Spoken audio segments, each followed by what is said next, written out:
All right, crew, Dr. Jared here again. We're gonna go through the cycling or the transition of the dumbbell on your dumbbell snatches here. We got two videos. Obviously, the top one is from the side angle. The bottom one is from the front angle. Really look at the back angle.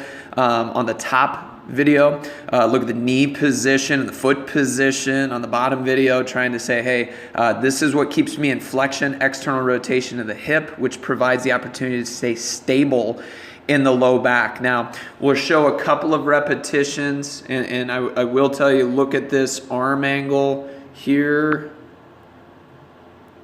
you know, right there. Same one right there as I go through these, because that's going to be a big thing as far as how this cycle is pretty cool. So first off, we'll look at the top one. We'll go through a couple of reps. As we go through, we see we do the transition in the top, okay? What I want to say is when I'm doing this, here's my next rep. You see I'm almost in that exact same position, but when I transition this in the top, the dumbbell is weightless. And just like a snatch or just like a clean, we want that thing to be weightless so that we can manage it a heck of a lot easier instead of having to control it when it weighs as much as it does. If you're trying to transition this when you're closer to your chest or your hip, it's just not going to work. It's just going to, you know, just go through way too much energy as opposed to when it's up above overhead. The other thing as we continue this one, you'll see that it allows my hand to stay free and clear of my body and get into that same position that I initially started with. As we go again, hand gets free and clear, thinking about it a little bit more on that one so that I can find that great starting position again.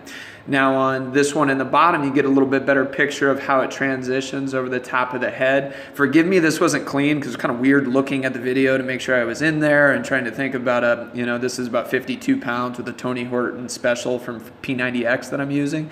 So realistically, there's a really small handle right there. You know, the one in the gym will be a lot longer. This will actually be easier than what I'm showing here.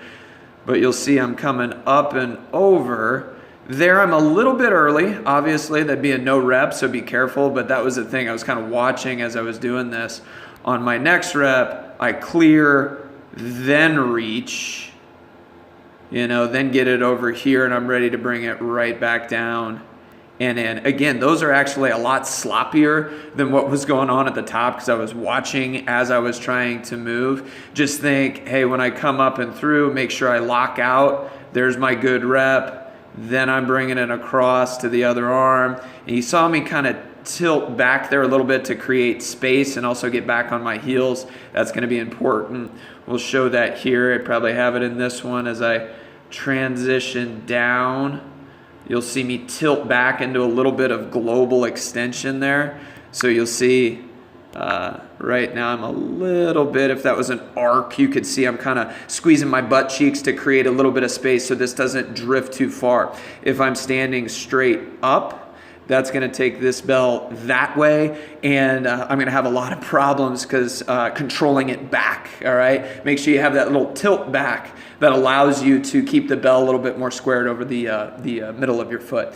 Good luck. Hope this helps. You know, Sierra, I think this is going to be huge for you. Nick, you didn't do any of these. I think you're looking at, probably in the 12s with this. Sierra, like I was thinking, maybe low 12s. Duncan, same spot in there. You know, for anybody else who sees that, even Matt, you kind of looking at, being a little bit more efficient. Maybe that gets you not only in the 10s, but very deep, low into the 10s.